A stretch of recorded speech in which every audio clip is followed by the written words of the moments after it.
अस्सलामुअलैकुम guys, welcome to सालिया's kitchen. आज आप मेरी आवाज़ से आपको फ़ील हो रहा होगा कि मुझे फ्लू है और साथ में कफ़ है। तो मैंने सोचा कि भाई जो रेमेडी मैं यूज़ कर रही हूँ मैं आपके लिए वो लेके हाज़िर हो जाऊँ, जो मुझे बेनिफिशियल लगती है अपने लिए, सेहत के लिए। आपको भी वो बताना मेरा फ़र्ज़ है।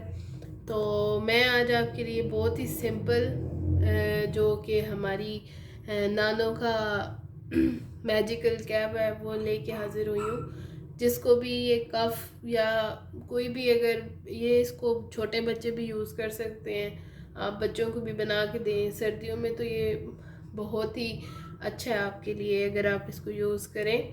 तो बहुत ही थोड़े से इंग्रेडिएंट्स के साथ है, लेकिन इसमें थोड़े से ट्रिक्स होते हैं जो कि सब नहीं आपको बताते। तो मैं आज आपको ये कहवा बनाना सिखाती हूँ। उम्मीद है आपको पसंद आएगा। तो चलें स्टार्ट करते हैं फिर।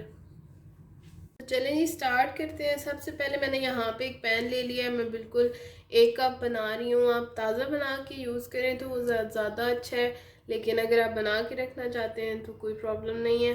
तो मैंने यहाँ पे 1 गिलास पानी ले लिया है, नॉर्मल पानी है ये। और फिर उसमें मैं 1 इंच का टुकड़ा डालूँगी दालचीनी का, और साथ में 1 बड़ी इलायची। बस ये डालेंगे हम, और हम इसको हल्की आंच पे पकने देंगे। तकरीबन तब तक पकेंगे जब ये आधा कप रह जाएगा। ठीक है जी। उसके बाद मैं आपको इसका अगला स्टेप बताऊंगी कि इसमें एक और क्या चीज़ डलेगी।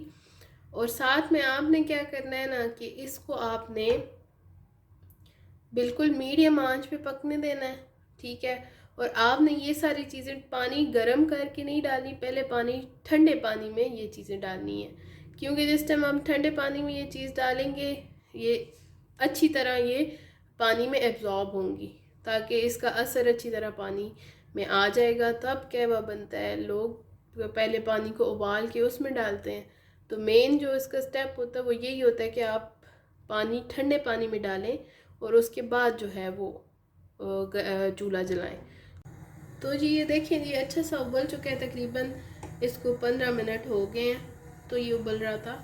तो ये ब्लैक है। अभी इसमें कलर आपको फील नहीं हो रहा। अब हम इस पॉइंट पे इसमें ये नॉर्मल कोई भी चाय की पत्ती जो आप यूज़ करते हैं वो 1 चुटकी जितनी आप इसमें डालेंगे, और बिल्कुल 2 मिनट के बाद चूल्हा बंद कर देंगे। इसको ज़्यादा पकाना नहीं है, क्योंकि पत्ती जो है वो फिर कड़वी हो जाएगी तो टेस्ट ख़राब हो जाएगा। तो आप इसमें चीनी भी डाल सकते हैं और आप इसमें शहद भी डाल सकते हैं। ये आपकी अपनी चॉइस है कि आप क्या डालेंगे इसमें। तो जी ये हो गया तैयार। अब मैं इसको कप में निकालती हूँ और फिर आपको इसका कलर दिखाती हूँ। तो लें जी कहवा हो गया है तैयार। तो इसको ज़रूर ट्राई कीजिएगा। इसमें आप चीनी डाल सकते हैं और आप शहद भी डाल सकते हैं, आपकी अपनी चॉइस है। तो इसको ज़रूर ट्राई करें। और जितनी भी आपकी मतलब पुरानी, अगर आपको सीने पे जकड़न या ऐसे करके कोई भी कफ है या कोई, तो ये बहुत ही फ़ायदेमंद है। तो इसको ज़रूर ट्राई कीजिएगा और मुझे अपनी रिव्यूज़ दीजिएगा। Like, share and subscribe my channel. Thank you very much. Allah Hafiz.